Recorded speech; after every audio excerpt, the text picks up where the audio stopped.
साल भर तक घर में कोई भी फंक्शन हो, कोई भी कार्यक्रम हो, हम सोने के गहने नहीं खरीदेंगे।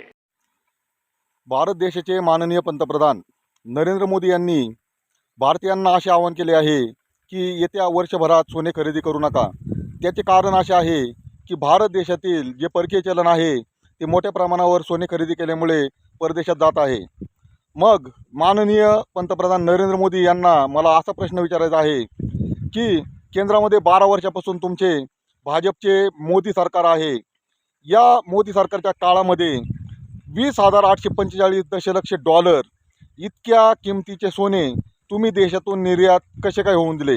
एकीकडे जनतेला सोने खरेदी न करण्याचे आवाहन करायचे आणि देशातील असलेले सोने निर्यात करायचे, ही तुमची दुटप्पी भूमिका काय कामाची आहे। या तुमच्या सोन्याच्या निर्यातीबद्दल मी तुमचा जाहीर असा निषेध करीत आहे। सौगंध मुझे इस मिट्टी की, मैं ये देश नहीं मिटने दूंगा। जय जवान जय किसान।